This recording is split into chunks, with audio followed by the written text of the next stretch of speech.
Дзень добры, панове! Знаёмцеся, вёска Куль, Столбцоўскі район, Мінская вобласць, Рэспубліка Беларусь. Ну, адкуль такая назова Куль?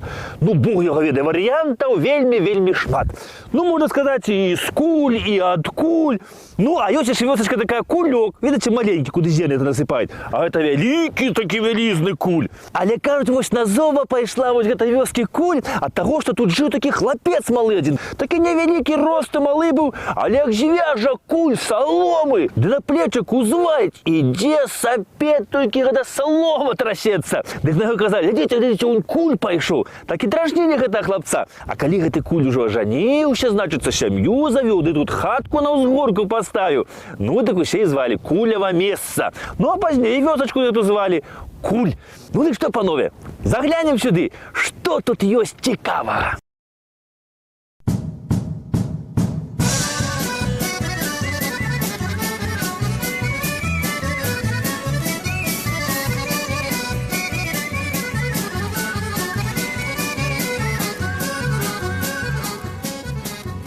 Оженился старый дед, взял он девку 20 лет. Ой, да-да, ой, да-да.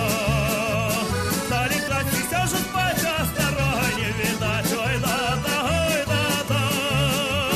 Стали класть, все же спать, а с дороги не видать. Ой, да-да, ой, да-да.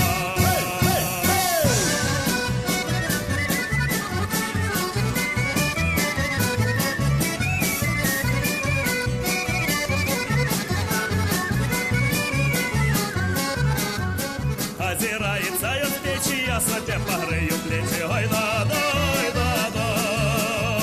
Погрей плечи, погрей спину, я выйду на хвилину. Ой, да-да, ой, да-да. Погрей плечи, погрей спину, я выйду на хвилину. Ой, да-да, ой, да-да.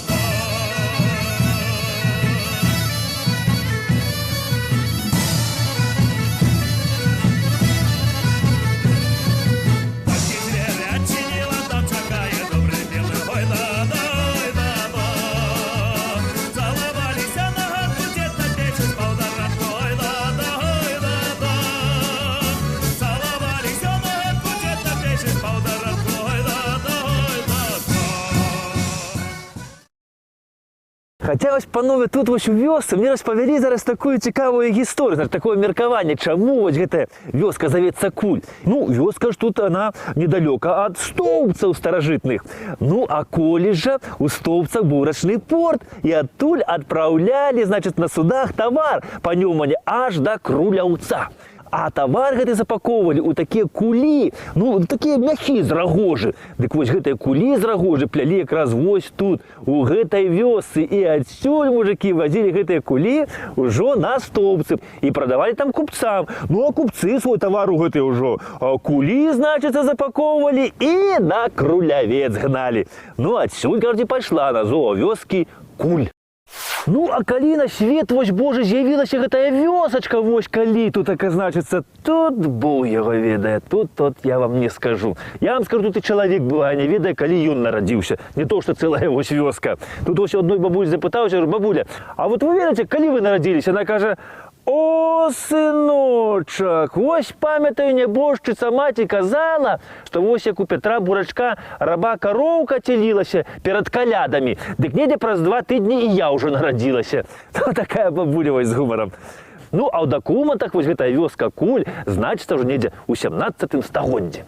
У 17 стагоддзі, паважанае панства, Куль належаў панам Радзівілам. І Куль гэта была не проста вёсачка, а быў цэнтр маёнтка. Ну, самі Радзівілы сюды прыязджалі рэдка. Гэта праўда, кажуць. Можа, нават і наогул тут не былі. Тут хлопцы, значыцца, ім самі вось дрова рубалі, значыцца, ўсё, секлі, на санкі ўклалі вось узімку і цягнулі да Несвіжскага замку. Ну, каб было чым, значыцца, Радзівілам у замку ў печы паліць. Ну і вось аднойчы сюды завіталі такія браты базарэўскія, татарскага роду хлопцы былі. Ну, значит, ці то не тут дрова резали, ці што, ці так, па якой прычыне, ну, карацей, спадабаўся ім Куль. Спадабалася вёска, ну і паехалі яны ўжо, значит, у Нясвіжу замак Радзівілаўскі. А тады Куль належаў гэта яке? Ганне, жонцы гэтага пані каханку, ну, Кароля Радзівіла. Ну, Ганна з роду Сангушкаў была. Ну, значит, дык яны прыйшлі да Ганны, ды кажуць, цётка Ганна, гэта, ну, ось у кулі былі, там дрова резалі, дык спадабалася мясціна гэта, вы там не жывеце все равно, дык здайце нам у аренду. Она поглядела, хлопцы такія нядрэнныя. Ну, ды кажуць, ну, дык што ж, хлопчыкі, бярыце, арендуйце, калі ласка, на здароўе. І так з канца 18 стагоддзя тут пачалі ўладарыць такія вось браты базарэўскія. Ну, а калі ў братоў гэтых аренда скончылася, паважаны, то ім аренду далей ужо не прадлілі.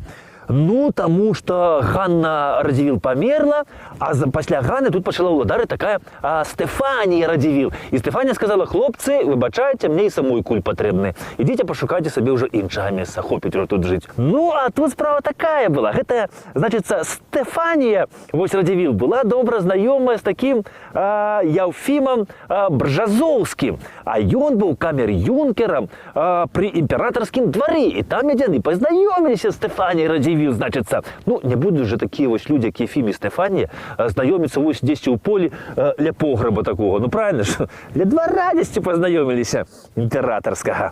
Ну, карацей, у іх былі вельмі добрыя адносіны, яны сябравалі. І вось гэты Ефім Бржазоўскі, ён заехаў вось сюды ў куль, і таксама спадабалася гэтае месца, тут такому вельмі. Дык ён кажа, пані Стэфа, ну, продайте мне вот гэты куль, место хорошее, краявиды, речка, лес, поле, все как мае быть. Ну, та я поглядела, добра, кажа, хорош ты, Ефім, хлопец, забирай. Яўхім Бржазоўскі, панове, ён, калі набыў куль, адразу ж вырашыў жаніцца. Выбраў сабе хорошую дзяўчыну, гэтую Уладзю Здзяхоўскую. Ну, і вось разам з Уладзяй прыязджаюць яны вось сюды, у куль, аглядаюць гэта ўсё месца. І ўжо Яўхім кажа да Уладзі, Уладзя, выбірай месца, дзе хату ставіць будзем. І яна, пахадзіўшы тут па наваколлю, выбрала самае прыгожае месца на беразе рэчкі Уса. І Яўхім распачаў будаўніцтва тут, вось гэтага будынку. Гэта быў, панове, калісьці шыкоўны палац у класічным стылі, але на вялікі жаль ад яго засталіся толькі адны сцены, якія нагадваюць аб былой велічы.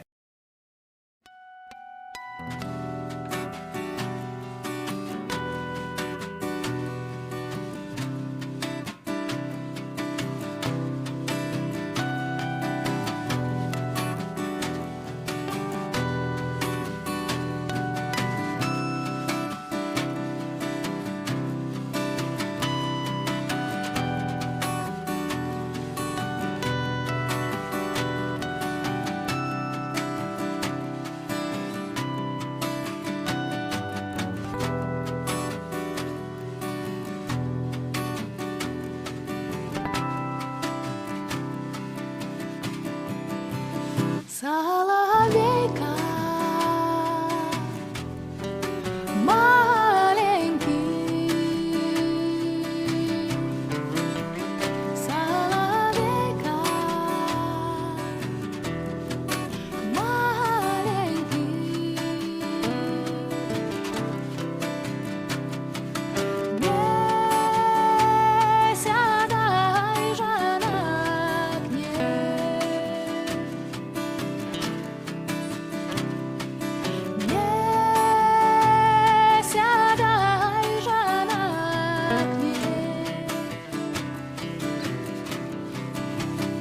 не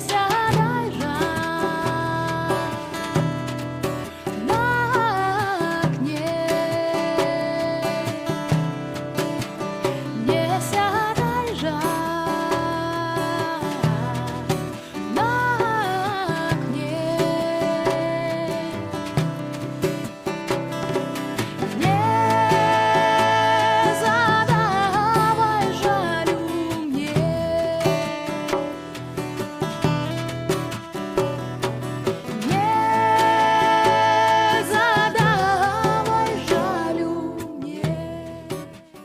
Недалёка ад палаца Бржазоўскія будуюць у 1847 годзе вось гэтую капліцу. Капліца пабудаваная ў рэтраспектыўным стылі і асвечана ў гонар святога Ёзефа. Гэтая каплічка за савецкім часам была амаль напаўразбураная, але вось недзе гадоў 10 назад мясцовыя жыхары цалкам аднавілі, і вось сюды прыязджае ксёндз, і тут у гэтай каплічцы ідуць набажэнствы. Темной ночью лучина догорала, я Артему кашу вышивала. Посередине сонника навокал зоры дробные, навокал зоры дробные.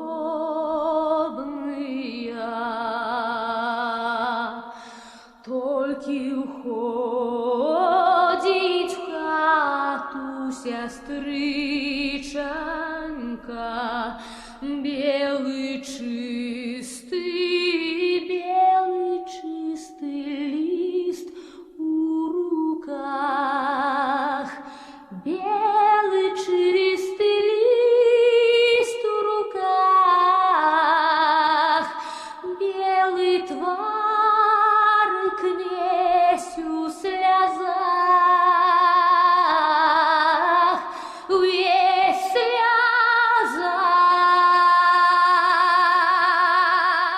Ну і вось перад смерцю Ефім Бжазоўскі свае, значыцца, уладанні ўзяў і падзяліў роўна на 2 паловы. Ну, паміж кім падзяліў? Паміж дзеткамі роднымі, якія тут нарадзіліся ды бегалі. Малыя, значыцца, тут така сняжкі гулялі ды на санках ездзілі. Ну і вось адну частку ён аддаў дачцэ Ганне, вось за каго замуж пайшла Ганна, я не ведаю, а другую частку ўжо аддаў свайму сынулю Міхалу. Но Міхал той спрытна жаніўся. Ён узяў сабе дачку самога генерала Івана Михайловича Лабынцева. Ну і калі ўжо Лабынцев пайшоў у адстаўку, то ён любіў сюды да зяця, значыцца, і дачку наведаць, прыехаць у госці. Генерал, кажуць, сюды вось любіў прыязджаць у восень, ну, значыцца, капустачкі тут наквасіць у склепе, у бочачках паставіць. Ну, пасля ўжо зімой прыехалі са склепа дастаць гэтай капустачкі, ды ўмяць добра, значыць, з бульбачкай, сальцом, пад шарачку хорошую. Ну, адным словом, генерал быў, кажуць, нядрэнны і вельмі такі смелы, ваяўнічы быў. І салдаты яго крышку так пабайваліся. Ну, але, кажа, прыказка, баяцца, значыцца, паважаюць. Ну, і паважалі яны вельмі добра яго. І нават верылі ў тое, што яго ні куля, ні шабля не бярэ. І за сваім генералам салдаты заўсёды смела ішлі ў бой. Ваяром, конечно, генерал гэты хорошым быў. Але вось, кажуць, эканаміст не надта. Ну, самі разумееце. Капусту, конечно, квасіць справа такая, она добрая, але не надта она такая хитрая. Ну, адным словом, ён не навучыў сваю дачку добра весці гаспадарку. І зяць яго Міхал таксама не надта добрым эканамістам быў. І таму ў 1880 годзе увесь гэты вось маёнтак куль прыйшлося закласці ў Маскоўскі пазямельны банк, паважанае панства. І толькі праз 4 гады знайшоўся ахвотнік, які захацеў выкупіць вось гэты ўвесь маёнтак разам з усімі ягонымі даўгамі. А набыў вось маёнтак куль у гэтым, значыцца, маскоўскім банку прускі падданы Якаў Фёдорович Дэленіус. І заплаціў ён вось за куль, за даўгі, за ўсё 181 000 рублёў срэбрам. На той час гэты, значыць, маёнтак куль налічваў некалькі фальваркаў і меў 13 000 дзесяцін зямлі. І вось гэты Якаў Дэленіус, прыехаўшы сюды, значыцца, у куль, тут павёў справы добра, хітры, спрытны эканаміст, ён, кажуць, быў. Ён адразу пабудаваў тут вінакурню, на рэчцы паставіў вадзяны млын, які хорошы прыбытак даваў, а пазней пабудаваў вось тут у кулі, паважанае панства, гэтую фабрыку драўлянай масы. О як! І на гэтую фабрыку ён абсталяванне вось сюды ў куль прывёз на 47 000 срэбных рублёў. Тут, кажуць, была паравая машына аж на 120 конскіх сіл. Уяўляеце? Ну, а ўжо прадукцыю адсюль везлі ўжо на расійскія папяровыя фабрыкі, там на Маскву, на Петербург. І тут на гэтай фабрыцы працавала, кажуць, працаваў 21 рабочы. І і 5 вось такіх котак, бо мышэй шмат было. Але на гэтым Якаў Дэленіус не спыніўся, паважаны. Ён тут 1889 годзе будуе яшчэ і фабрыку папяровага картона. На гэтай фабрыцы працавала 53 рабочых у 2 змены. І за год фабрыка выпускала больш за 20 пудоў гэтага картону. Але вось пасля Першай сусветнай вайны фабрыка дзейнічаць перастала, а пасля другой была знішчана, і сёння ад яе засталіся толькі вось гэтыя падмуркі.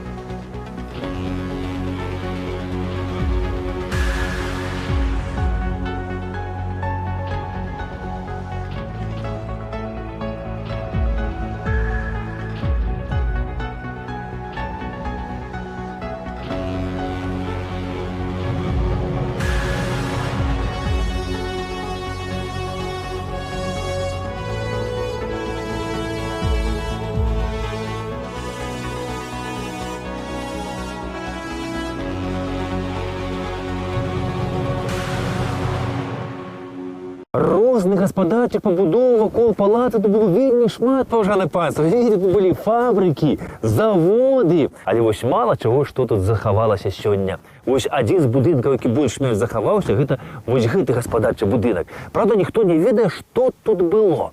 Дзеля чаго яго будавалі? Адны кажуць, гэта быў колішні свінарнік. Другія кажуць, што не, гэта была стайня. А трэція зусім кажуць, што гэта быў проста млын. Тут муку малолі. Я такі не ведаю, панове, што тут было, но сёння тут знаходзіцца склад. Я сидел на полстанку, недзе каля столбцоў, пахла сенам, навозам, конь угнаў жарабцоў, адчуваў сябе старым цягніком у глухім тупіку. Ты уцекла ў горад на канал TV-Муз і застаўся за мной толькі мой стары блюз.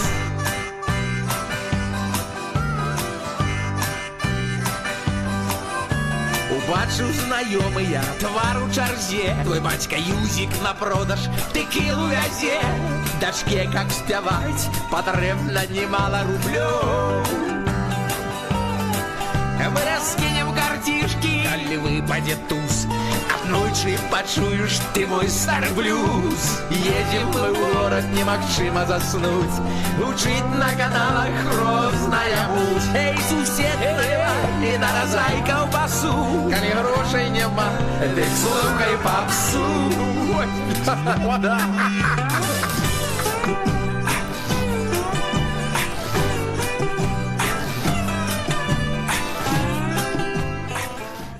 Вакол палаца быў высаджаны цудоўны парк у англійскім стылі, панове. Захавалася яшчэ вось гэта старая алея, якая вядзе проста да палацу. Ну і, канешне, гісторый і розных таямніц тут вельмі шмат, паважаны, хаваецца. Вось мне адну распавялі.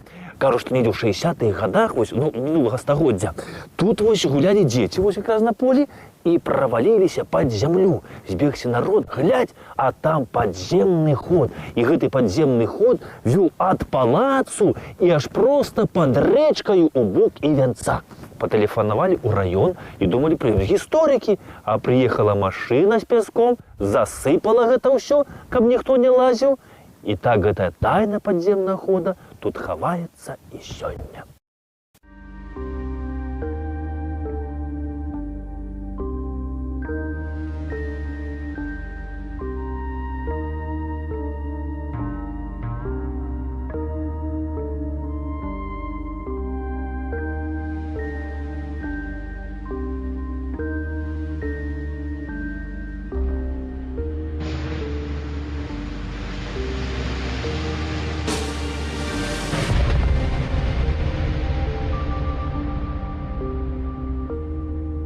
У 30-е гады, панове, у гэтым палацы жыў такі міравы суддзя Радзевіч. На той час гэта тэрыторыя належала Польшчы. Ну і жылі тады тут такія, значыцца, у кулі 3 браты Лямбовічы, во. І адзін з іх паехаў у Амерыку і зарабіў там шмат грошай. Прыехаў сюды, і гэтыя браты вырашылі купіць у Радзевіча вось гэты палац разам з усімі гаспадарчымі пабудовамі. І купілі на гэта ўсё за 50 000 золатаў.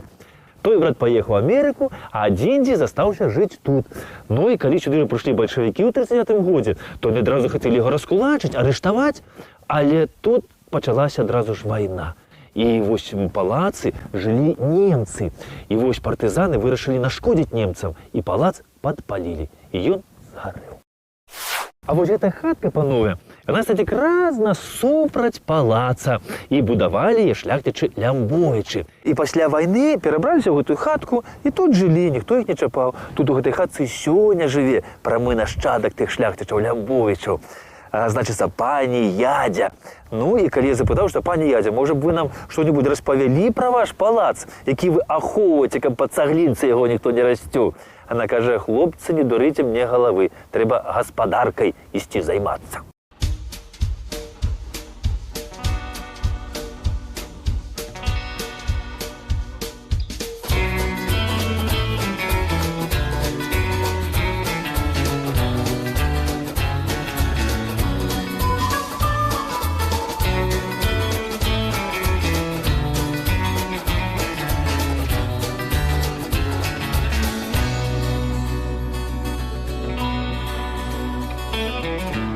И сотен дней, из суматохи серых буден, из лабиринтов улиц, замкнутых на вечность.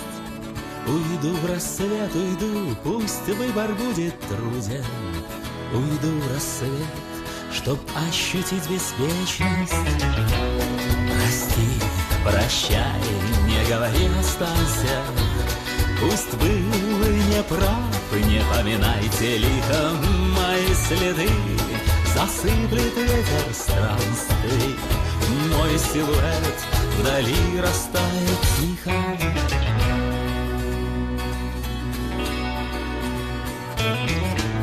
Искать в полях ветра, ловить удачу в небе. Мой Бог, ты создал мир мудрее, чем казалось. Беспутным странником бродить, заботясь лишь о хлебе, и не считать тех дней, которые прожить осталось. Прости, прощай, не говори, останься. Пусть был неправ, не поминайте лихом мои следы. Засыплет ветер странствий, мой силуэт вдали растает тихо. Вёска Куль, панове, она ж знаходзіцца на рэчцы вось гэтай Уса. Ну дык вось кажуць, што колісь мужыкі тут вось на рэчцы рыбу лавілі, ну а лавілі рыбу кулямі. Ну нешта накшталт там кашаці, нероту. Ну а рыбка ўжо патрапіць у гэту нероту, дык як кажа прыказка, патрапіў у нерад, не ў зад, не ўперад. Ну не толькі рыбка так пападае, так бывае, панове, чалавек трапляе. Потрапить в такую ситуевину, что правда не у задні, уперед, і шукає вже бідний, як тут вийти, де дірку знайти. Дик вось я вам рай, панове, каб ви менш трапляли у такі ось ситуевини. Так що поспіху вам, здоров'я і всього самого найлепшого. До побачення!